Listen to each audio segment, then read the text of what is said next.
Nuestra invitada de hoy a Sin Café como Excusa nos traslada a la transición al año 78. Es una historia de hoy, es una historia de entonces y es una historia de siempre. Daniela Astor y La Caja Negra en el Teatro Fernán Gómez de Madrid. Raquel Alarcón, bienvenida a Te lo cuenta nueva y gracias por estar hoy con nosotros. Bueno, es un placer volver y muchas gracias por la invitación. Encantada como siempre, Elvira.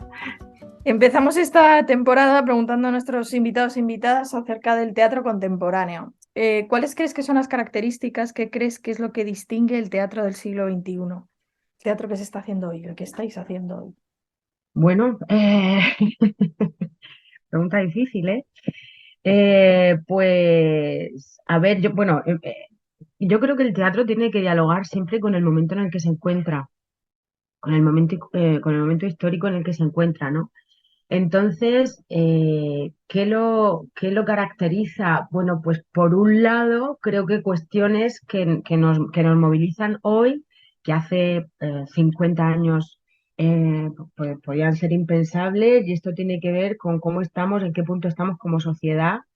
Tiene que ver con cómo de repente aparece una cosa que se llama, bueno, a raíz de las nuevas tecnologías, una cosa que se llama redes sociales y cómo esto influye en nuestra manera de comunicarnos, y al final el teatro es una manera más de comunicarnos, aunque de otra índole, y cómo esto influye en el individuo, ¿no? Y creo que el teatro tiene que reflejar algo de esto, no solo en cuanto a temática, sino también en cuanto a lenguajes. Vemos cómo están apareciendo nuevos lenguajes y cómo de alguna manera las artes escénicas están asimilando esto, ¿no?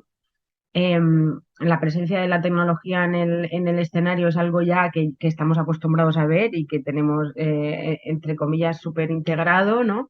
Pero de repente aparecen propuestas donde, bueno, la interacción del público es mucho más activa, o donde de repente hay diálogo con otros espacios escénicos que suceden en simultáneo al que estamos viendo en persona, ¿no? Cómo a través de otras disciplinas se genera lenguaje en escena, no solo con la palabra, no solo con el cuerpo. Creo que el teatro tiene que seguir buscando nuevos lenguajes, nuevas maneras de expresión. Bueno, que no es poco y precisamente en eso estamos, ¿no? En eso estamos. Hablamos precisamente, hablabas del teatro, de lo que nos trae, de las temáticas, y es curioso porque la obra que hoy nos lleva hasta de ti, que es Daniela Astor y La Caja Negra, empieza en realidad, transcurre en la transición, y vemos como en realidad hay tanto en común con cualquier historia que podría narrar una niña hoy, que es sorprendente, la verdad. Sí, hay mucho de esta historia que está ubicada al final de la transición, en finales de los 70, que es donde se ubica el momento al que la protagonista viaja, ¿no? Viaja de su presente con 50 y pico años a este pasado, a su infancia.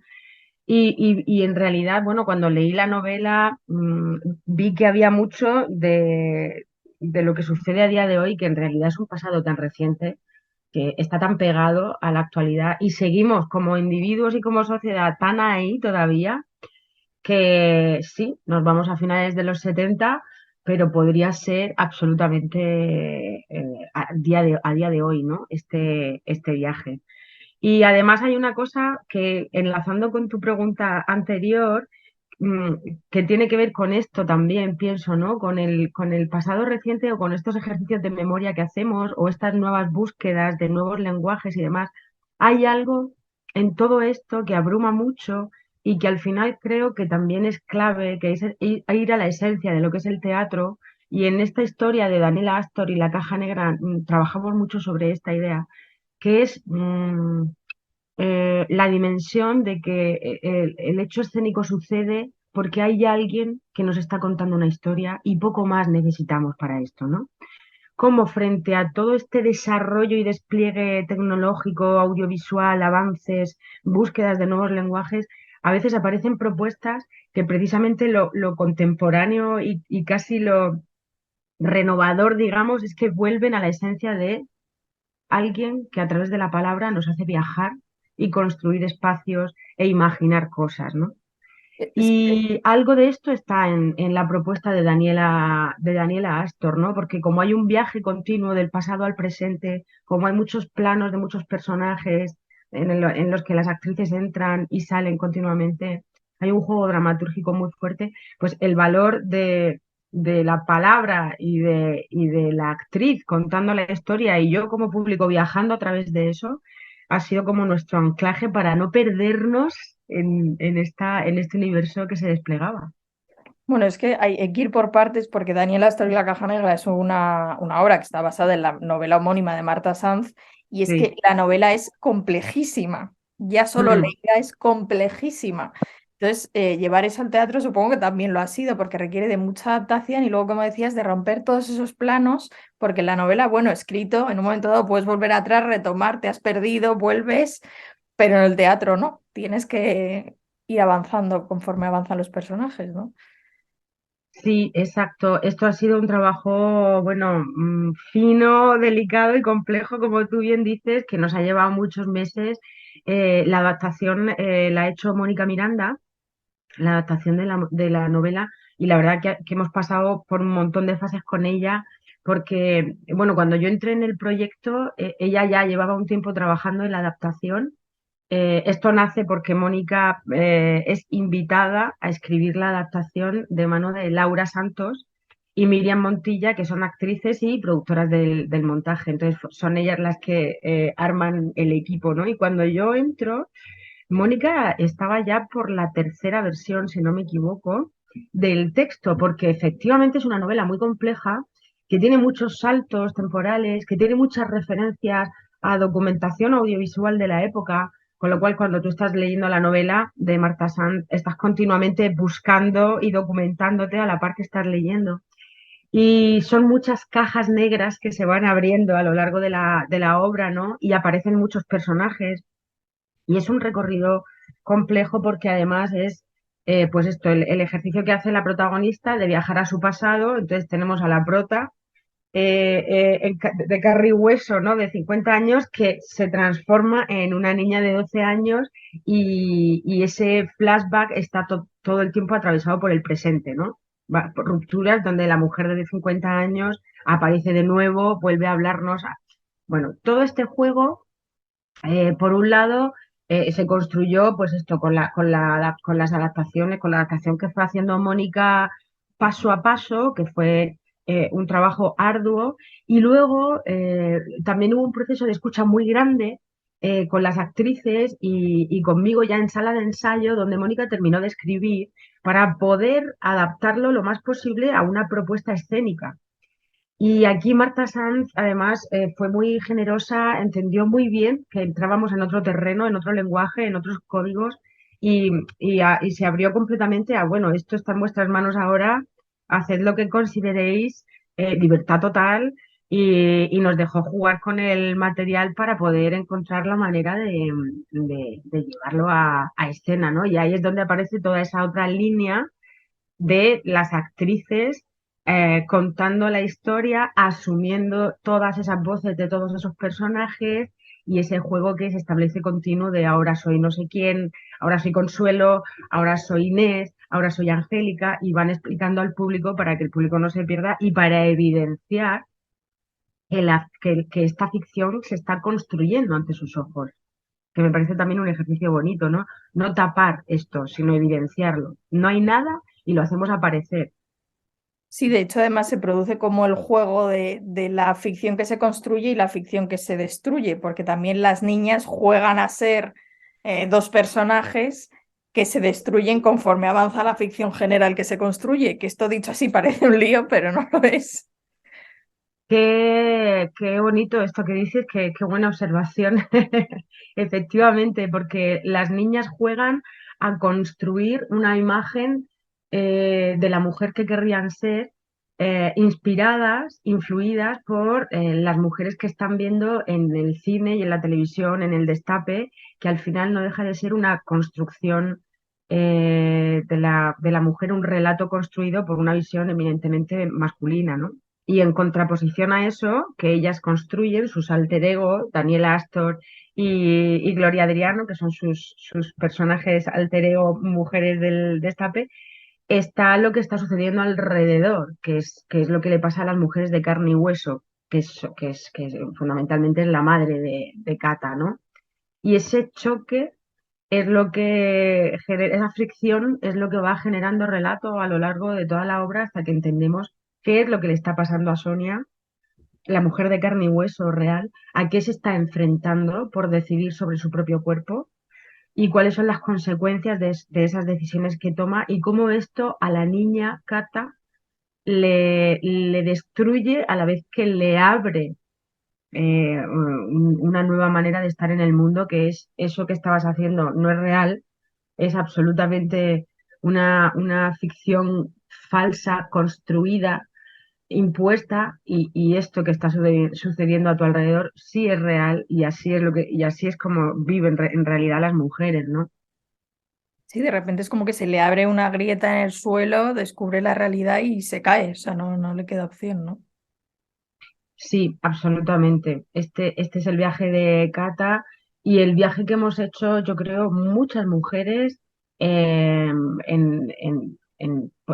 todas estas décadas y yo diría que mucho más allá de eso, ¿no? En la obra aparecen tres generaciones de mujeres, las abuelas, las madres y las hijas, y creo que es algo que sigue sucediendo a día de hoy. O sea, me parece que esto que hubo una mesa redonda hace unos días a raíz del montaje en el que estuvieron Marta Sanz como autora del texto, Beatriz Ortiz, una psicóloga que lleva un grupo de mujeres con el que hemos trabajado al inicio de este proceso también, y Cristina Almeida.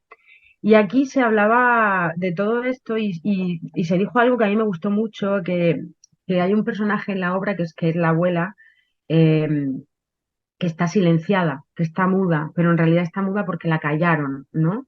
Y Mm. entonces salía en esta mesa redonda esto de la generación de las abuelas, las mujeres del silencio que no podían hablar, que tenían que callar, ¿no? Que no podían decir lo que pensaban y que luchaban como podían.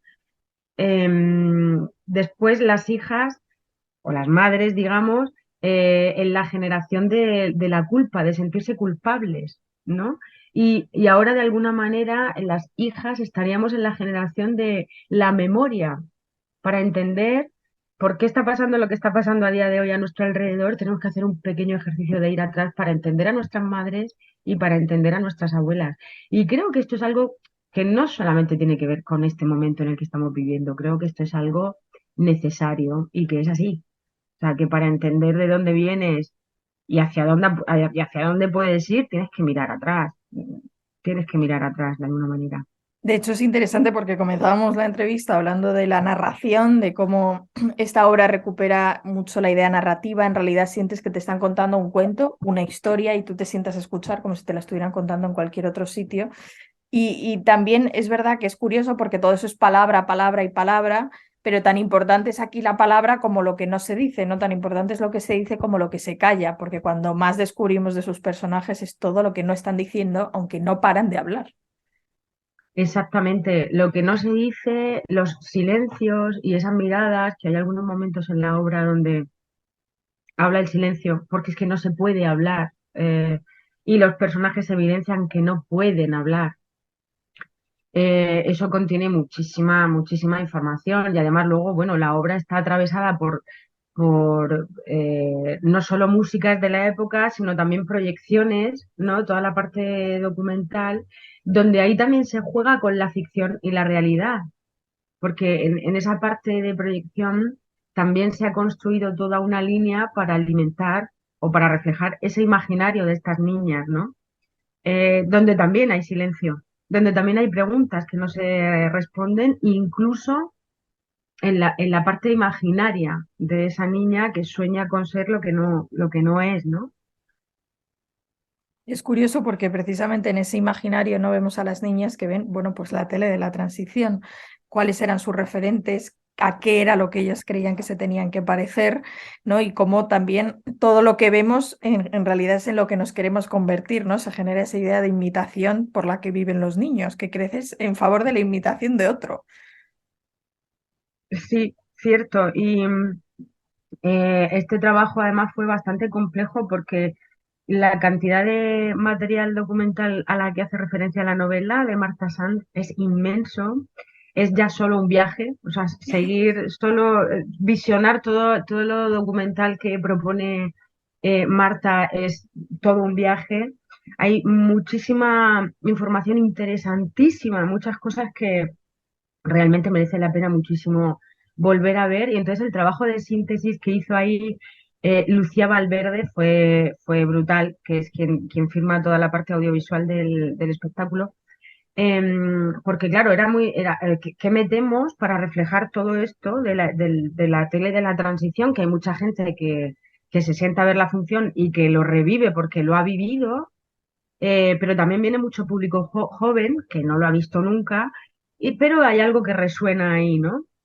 ¿Y cómo conectar con eso? Bueno, pues al final aparecen entrevistas a Victoria Vera, aparece Quintero y aparecen fragmentos de películas que marcaron esa época absolutamente, ¿no?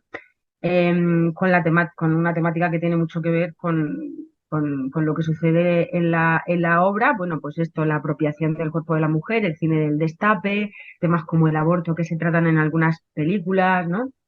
Em, y se hizo un trabajo muy selectivo porque no necesario, pero también la propuesta de que lo audiovisual reflejara ese universo imaginario de Cata que sueña con ser esos personajes, ¿no? Esas mujeres a las que entrevistan, ¿no? Y eso fue un trabajo muy bonito de hacer, buscar el paralelismo, ¿no? De cómo la niña de repente se convierte en su Victoria Vera, ¿no? En su mujer del destape y le entrevistan y ella habla y opina y se comporta y se mueve, ¿no? Su cuerpo, su voz, se transforma en esas mujeres y cómo al final termina rechazando eso. Sí, porque se produce ese choque, ¿no? Cuando asume que la libertad son X cosas, es comportarse como esas mujeres, pero luego se da cuenta de que la libertad real no está, no existe, trasciende más allá de lo superficial, ¿no? Exacto, exacto. La libertad absoluta en este sentido con respecto a una misma, su identidad, su cuerpo, su integridad como mujer, no solamente no existe, sino que además si la ejerces, pues las consecuencias son terribles. Y es curioso porque está la contraposición de la amiga de Daniela, de sus padres, que son sus vecinos, y como ellos sí que son realmente conscientes de lo que está pasando, intentan darle el peso, ¿no? Cómo se intenta como equilibrar eso, ¿no? Ellos que dicen, bueno, vamos a ver esto desde otro lado, ¿no? Sí, a mí me parece muy bonito además y bonito es una palabra que no se puede decir, ya lo dice Sonia, Porque no define nada. porque no decide nada, que esto es una de las cosas bueno, es una pequeña broma, pero que aparece en una de las escenas del montaje, porque los hombres, el marido de Sonia, ¿no? Alfredo, es el dueño de las palabras. Esto también habría aquí otro melón interesante que abrir, ¿no? De quién es el dueño, quiénes son los dueños de las palabras, quiénes pueden contar las historias y quiénes no, ¿no? Pero bueno, yo lo voy a decir, es bonito esto, que la obra también refleja, bueno, evidentemente lo que pasaba en ese momento y lo que pasa ahora. Y es que no todo el mundo condena determinados comportamientos o determinadas posiciones con respecto a estos temas que tienen que ver con la apropiación de la mujer, los derechos del cuerpo, ¿no? Etcétera, sino que hay apoyos también, ¿no? Hay gente que empatiza con esto y que ayuda y que defiende esta libertad. Y en el caso de Daniel Astro y la Caja Negra, esa parte está contada gracias a este matrimonio vecinos, pero fíjate que se explica en la obra que son intelectuales, o sea, son gente, entre comillas, anormal, Claro, sí, eh, son la en el excepción. exactamente, en el sentido de que son excepcionales, porque no es lo habitual, ¿no? Son bichos raros, entre comillas, porque, bueno, pues porque son unos intelectuales, entonces tienen determinado tipo de ideas que chocan con la convención social, que chocan con la convención social, que es el rechazo a esto, ¿no? Hay algo muy interesante en el relato cuando Kata se convierte en una niña y realmente se dice como lo que eres, tú de niño ya tienes el adulto que serás, porque son esas cosas inútiles las que forjan tu memoria y forjan tu forma de ser. Y es increíble cuando Kata va relatando su percepción de la realidad con datos muchas veces que dices, ¿y esto qué más dará? Pero es verdad que a ti eso se te queda en la memoria y luego forja tu forma de ser. Con los años te acuerdas, pues es que yo me acuerdo que mi vecino dijo esto, dijo lo otro, ¿no? Sí, es interesante. El otro día en el encuentro con el público lo hablábamos a raíz de alguien que preguntó sobre esto, ¿no? Cómo el recuerdo puede ser manipulado. O sea, ¿qué se nos queda de los recuerdos, ¿no? Y cómo esto puede ser manipulado y lo importante que es hacer un ejercicio de memoria limpio, entre comillas, ¿no? Para precisamente no, lo importante que es no manipular los recuerdos, eh, cosa que de entrada ya es muy compleja, porque efectivamente tenemos una memoria muy selectiva, ¿no? En ese sentido, que se nos queda, que no se nos queda, y esto forja nuestra identidad, sin duda, y cómo hacer bueno, pues para poder hacer este ejercicio de memoria sin que esté manipulada, ¿no?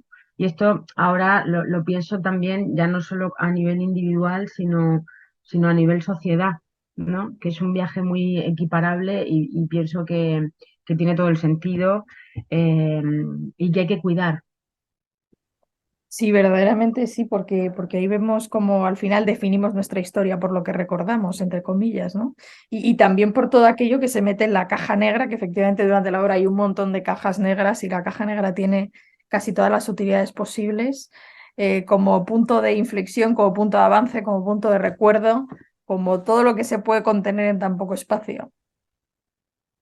Sí, bueno, físicamente hay una caja negra en el montaje que va pasando de mano en mano y que contiene tres elementos que son claves en la puesta en escena.